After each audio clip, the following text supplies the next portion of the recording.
So now we should be live again. Well, as soon as we're live, I can check if that worked.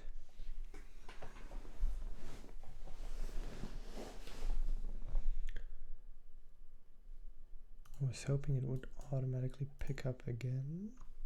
Maybe it didn't. Maybe it does.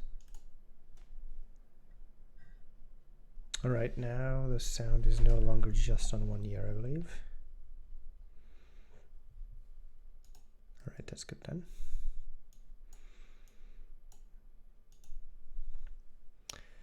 Okay, I think we're finally ready to go.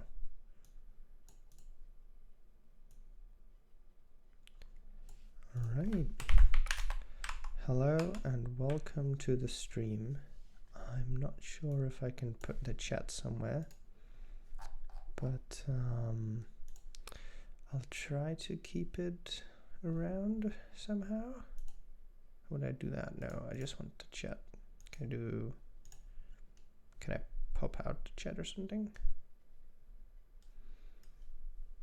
Can I make all of this chat? No. What's happening here? Can I do this? No. Right, maybe I'll just not use that one, but use the web version of it.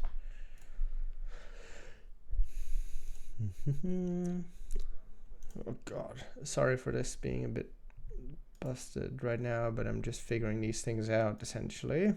Pop out. Okay, so this is my chat now. And let me put that up there. Let me put that up here. And put the chat down here. Okay. So, hello. Welcome to the stream, in case you're here. It is lovely to have you. Now, I'm wondering why I can't increase my font size. There's probably a setting somewhere where I changed that, I believe, but maybe well, let me just do this then, I guess. So hopefully this is easily legible in terms of size. If it's not, please just let me know in the chat. All right, so my goal for today. So the idea is that I eventually want to make a little streaming series where we're going to build a small compiler to Wasm. We'll start out with just arithmetic expressions, and eventually we'll add some more advanced features like procedures or potentially even closures. So that might not sound very advanced to you if you've used high-level languages before, but when you're compiling all the way down to Wasm, that's actually reasonably advanced. Okay, so one thing we need to do if we want to generate Wasm is, well, emit Wasm. One way of doing that is to use a language which already has Wasm bindings, like, for example, Haskell. But I would like to create this project in PureScript. Not because PureScript is particularly well suited. It's certainly not a bad language to do this kind of stuff. But I just like the language and I don't get to write it at work anymore. So this would be there's potentially a nice little excuse for writing PureScript. So let us create a new project directory, and I'm just going to call it PureScript Wasm for now. We might end up with a Wasm library after all. But I mean, it says PureScript Wasm, but for now I'm just going to play around with Wasm supported node and figure out what we want to do here in the first place. So I'm still going to make this a Spargo project. So let's just do a sparg and an npm init here. It's going to ask us a bunch of stuff that I don't care about. Yeah, sure. And then we're going to say npm install -d spargo and PureScript. So this installs the Spargo package manager, which is the package manager for PureScript, and the PureScript compiler into the local node modules directory. And what that does is it makes it so that we can use the local versions and get like kind of a reproducible build thing essentially. And the way we access these local things then is by prefixing them with npx. So I can say npx spargo init here,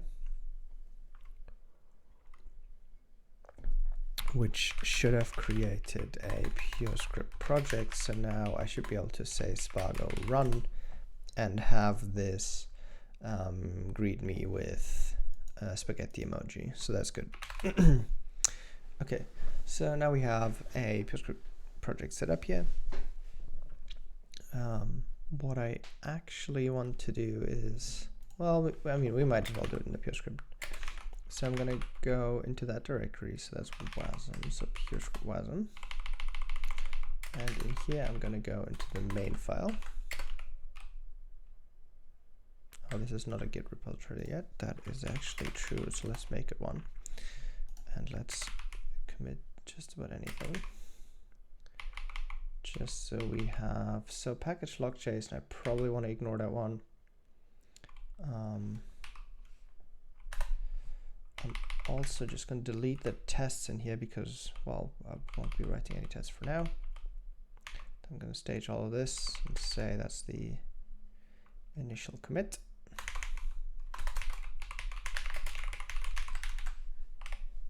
Okay, and there's nowhere to push to yet, so that's good enough. But now my search should work and I can open the main file in here. All right.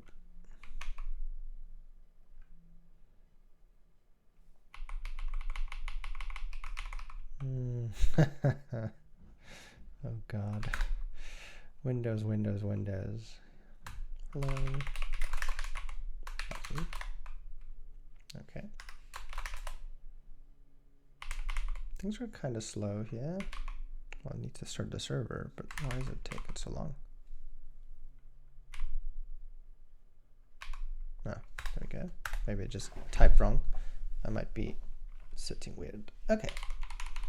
So this is working now. Yes, it is. Okay, cool.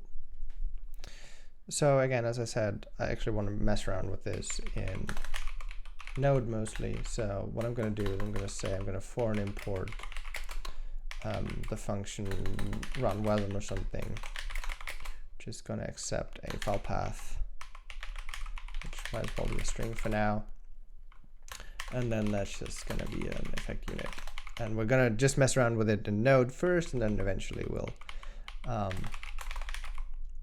figure out. Sorry, I'm going to sneeze. Or maybe I'm not. Oh, this is the worst. You don't know whether or not you're going to sneeze. Ah, damn it. Okay, so we're just going to figure it out inside Node for now, because I don't know all the Node APIs. And then once we figure that one out, we'll see how much of it we can move into PureScript. So what we're going to do is we're going to create a main.js file right next to the file we just created, and we're going to add a, I think it's just exports dot, we'll see, maybe it needs to be modules export. We'll figure it out. So this one is going to be run wasm, and it's going to be a function. I think by now we can use these things actually. It's going to be a function that accepts a file, and then it's going to be give us back a function, because that's how effects are represented in PureScript. Okay, and so now we get into the fun stuff. And so now let's look up, well, actually, it's probably easiest if we just do this from within the Node console. So I'm just going to do wasm dot, and then I think it's instantiate, or is it just wasm? There should be a global wasm object. Use WebAssembly? Yeah, it's WebAssembly. Okay, so WebAssembly dot instantiate. Yeah, that's a function. And so what does WebAssembly? So this has to be a buffer source or a WebAssembly module object. Okay, so how do we get one of those? Is there a .parse function? No, so what do we have in here? Instantiate, validate, compile, that's the one.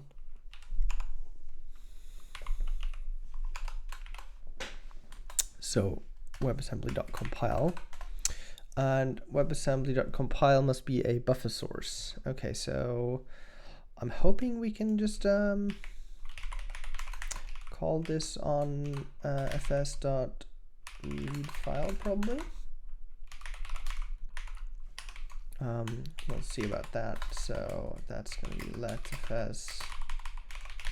Hello, how's it going? Hey Vlad, thanks for the raid. Welcome everyone. I'm just setting things up, so I'm not sure if things actually work, but we'll try. And well, you can let me know if something is broken. I have no clue if this is going to work. Maybe we should actually create just a small. Okay, looks and sounds good. That's great. That's great. That's really good to know. Okay, so I think Wasm compile actually is.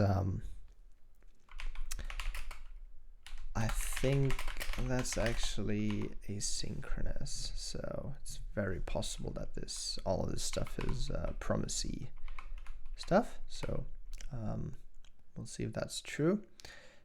So let's do module. Maybe, holy, that was not intentional at all. Okay, so let's do then, and then the idea is that in here we'd get a module. And so what we do then is wasm.instead, not wasm, WebAssembly. Like so. So .compile. Let's try that one actually. So hello.wasm, and we don't have one of those files yet. Let's just create one real quick. I think that should be. Let me just check something. Do I have what to? Yes, I have what to Wasm. Okay, so let's create a just real quick hello.wat file. And then here we're gonna say, and don't worry about the syntax too much yet. I'll talk about this in a bit more detail at some point. So I'll just say 10 or something. Let's just call it 10. Well, let's call it add 10. It's going to be a function that takes a parameter, and it's going to be $x. It's going to be in I32. It's going to return an I32. Like so. What we're going to do is we're going to say local.get $x. Then we're going to say I32.const 10. And then we're going to say I32.add. So we don't need any of these parentheses now that I think about it. Okay, and then we just need to do the export thing, I believe. How does that work again? Okay, so Wasm Export function.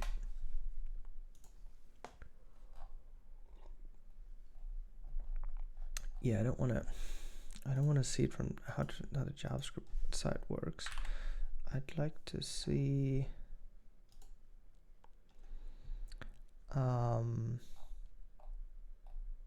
this is more Rust stuff. Can we just see? Well, guess we'll have to look at the documentation then. I was hoping we could just get a small little example. Thank you, bye-bye. So the simplest module is just module, signatures and parameters, that's right. Cool, cool, cool. I don't care. There we go, that's the one I care about. I know there's a shorthand for that, but well, I'll figure it out at some point. So I'm just going to say add 10 because that's the function name, and I need to prefix that with $1 as well. I'm going to export that as add 10. Okay, so the hope is that now I can take that and say what to wasm hello.wat, and hopefully that created a hello.wasm. It did. So let's just check real quickly that we can run this. Invoke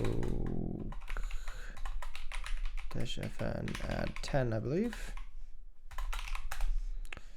like so.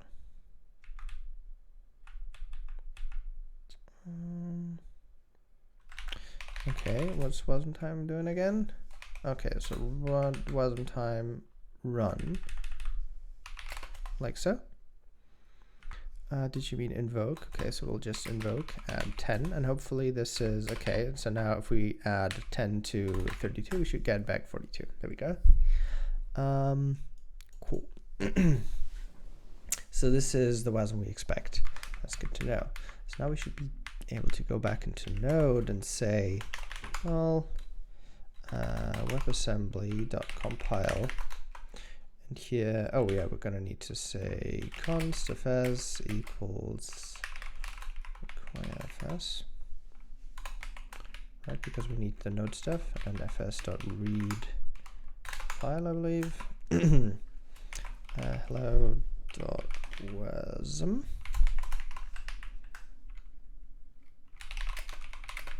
So let's just say that that's the file, I guess. Okay, this is right. So this is the file. We're in fun node land, I remember. Does that work? No. File has already been cleared. Come on.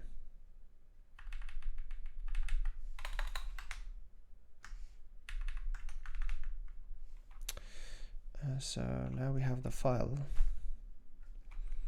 We're going to, come on, this is just all bullshit. Let's just do it from here. So what are we going to do? We're going to say fs.read file.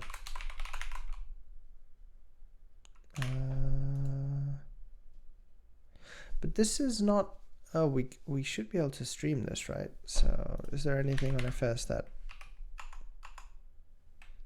what does read do? I want the streaming version of this, really.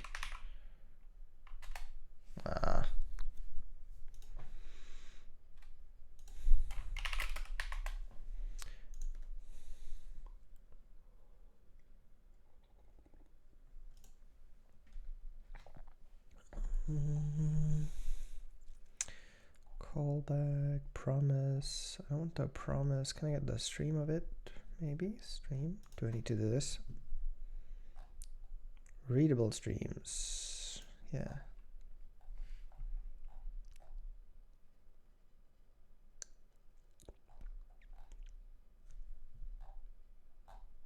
So how do you get one of these? Node file stream. Yeah, that's stream. File maybe? fs.create write stream. Is there a fs.create read stream? Oh my, that was loud. Bring. Hello. Oh, Didi needs some wine is now following. Well, hello Didi. Thank you very much. I'm just figuring this stuff out, so don't don't expect too much. Hello. So I'm just well, once we've figured things out, we might get a lot. We might get we might be able to make a little more progress here. But for now, I'm just fumbling about. So does this work? F has already been declared. Okay, let's call this F1. Okay, so F1 is a read stream now, hopefully. So we should be able to say WebAssembly.compile F1. Okay, and that is a, okay, that must be a buffer source. So maybe that doesn't work then. So we need a buffer. So how do we get the buffer of a file then? Note API is a little wonky.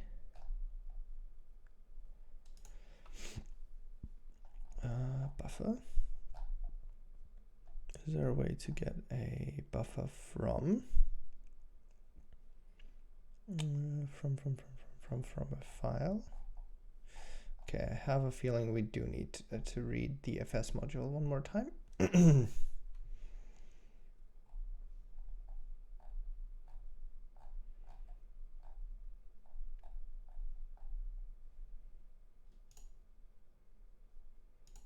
That's the file open, read file.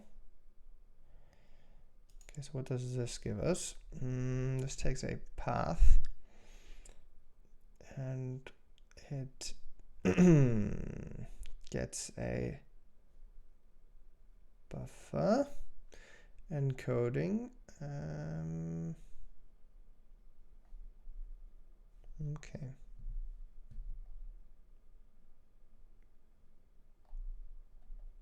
So how do I get a buffer? If no encoding is specified, then the raw buffer is returned. Okay, that's what I want. Okay, so let's try this one more time. So fs read file.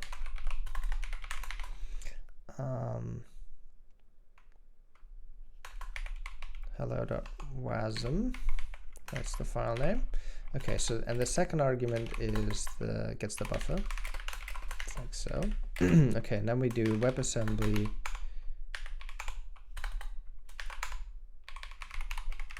.compile. It doesn't want to autocomplete, which is already not a good sign.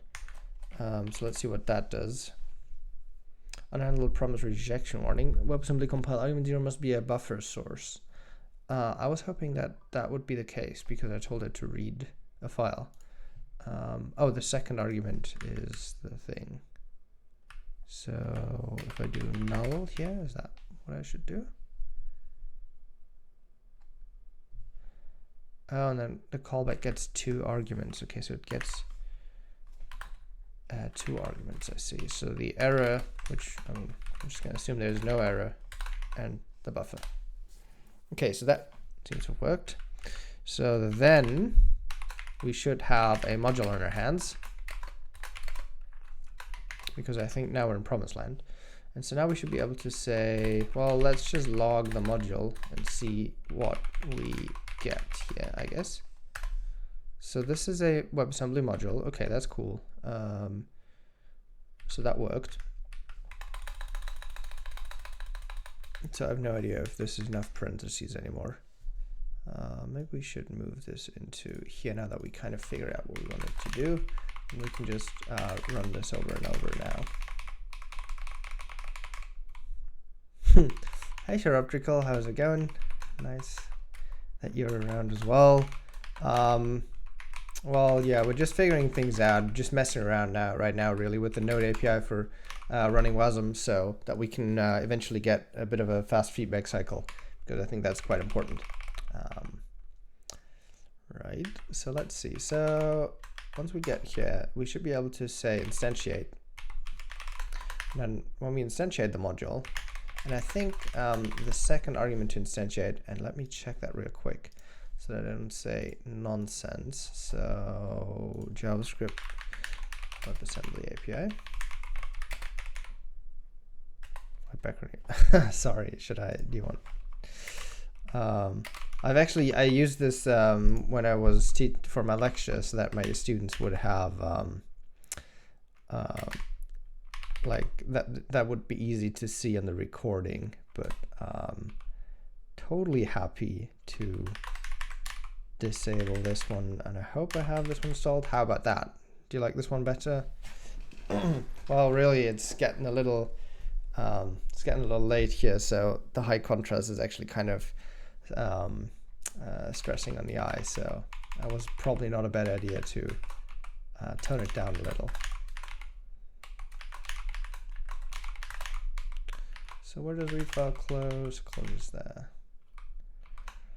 Who said?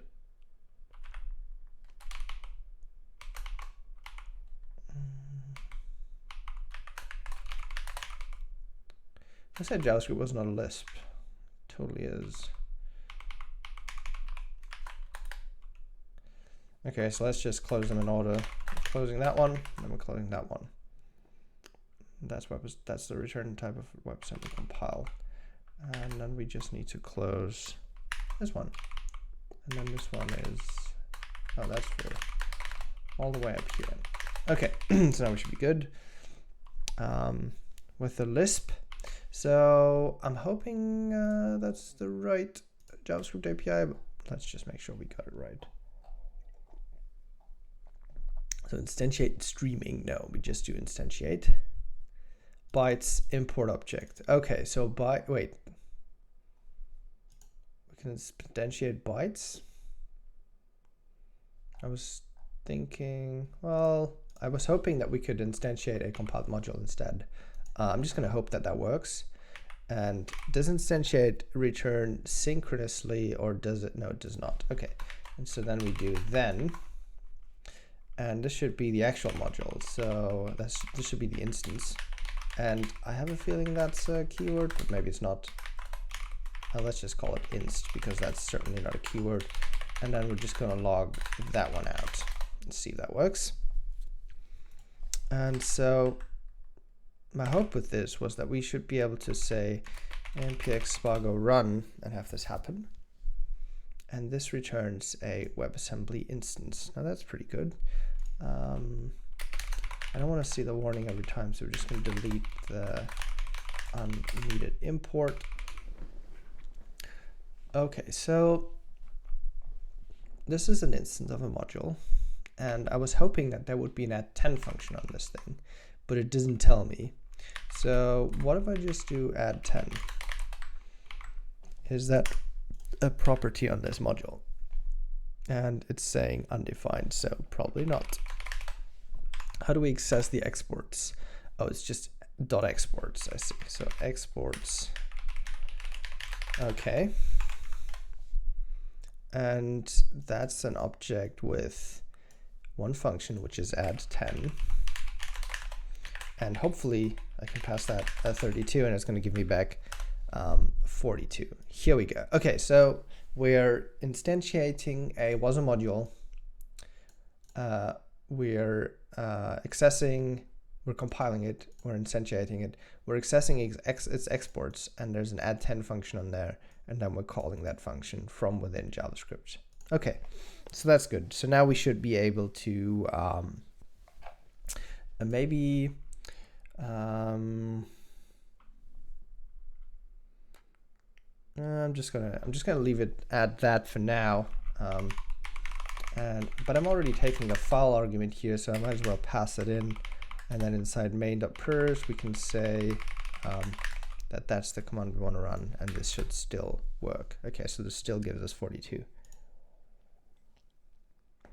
Cool. And just to make sure that that we actually, okay, so this is, well, it breaks in some way, so that's good enough for me. I think that's because we didn't handle the error callback the right way, but that's fine. Okay. So what I want to do now is to write the smallest WebAssembly module you can. And what you might have seen me do before is to use the textual format to write this like so, and to then use the command line utility to compile this to the binary format. Now that's kind of backwards. WebAssembly is a binary format because it's supposed to be generated mostly. And when we're generating this format, so we don't want to generate the text format and then turn it into binaries by running that compiler. Instead, we just want to emit bytes ourselves. Now, this is where I have no clue how to do any of this in Node. And this is why this is a stream where I figure things out and not a stream where I try to teach anyone anything. Okay, so welcome to Figuring Out Land.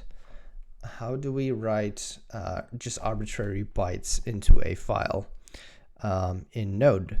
Now, one thing I saw while I was doing the file stuff before was that there's a create write stream or something that we can do. It's beautiful figuring out, like, yeah.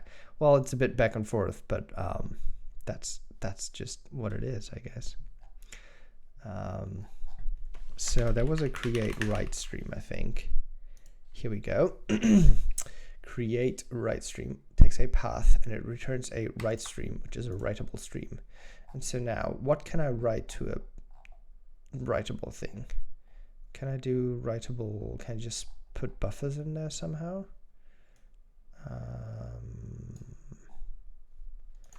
Node writable stream bytes.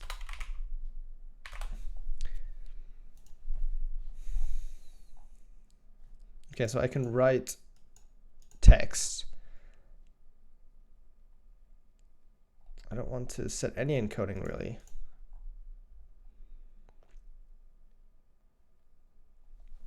can I explicitly write,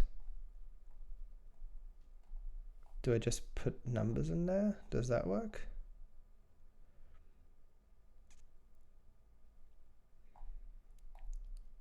Maybe actually what we want to do is we want to use a buffer because I saw that lets me write. So it lets me read stuff and it lets me write things. So that's good. Now I don't know the size that I'm going to end up with in terms of, so maybe I'm just going to create one for now. That's way too large, hopefully. Then we'll figure out how to do buffer things. Then we'll create ourselves a buffer that automatically resizes in a somewhat smart way, because the last time I looked that wasn't available. Okay, so this is okay, so this seems to be all nonsense, but that's usually what it is when you do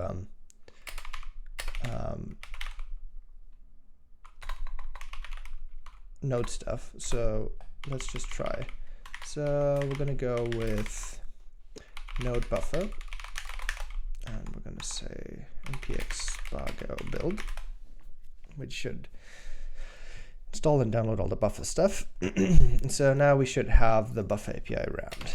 Now let's try that one out. It's probably all going to be effectful because buffers are all mutable stuff. So let's try to create one. Can we, is there like a create function or something, maybe? Okay, there is a function for, okay, so there we go. So it's called create. It takes an int, which I'm assuming is the size. So let's just say 124, which is way more bytes than we need anytime soon. So no type class instance was found for mutable buffer. Okay, so this is already way more interesting than the actual than the node API, because there's type class stuff going on, which might be a mistake, but we'll see. And I might actually have to leave for a few minutes in a bit, because that did sound like a doorbell, so I might get some food. So it lets me write strings, but I want to write all the other things. Do we have, where does it let me, or does it just not let me write all the stuff I want to? Maybe I'll have to use my own bindings. I think that's actually what's going to happen here. So let's just make a buffer file here.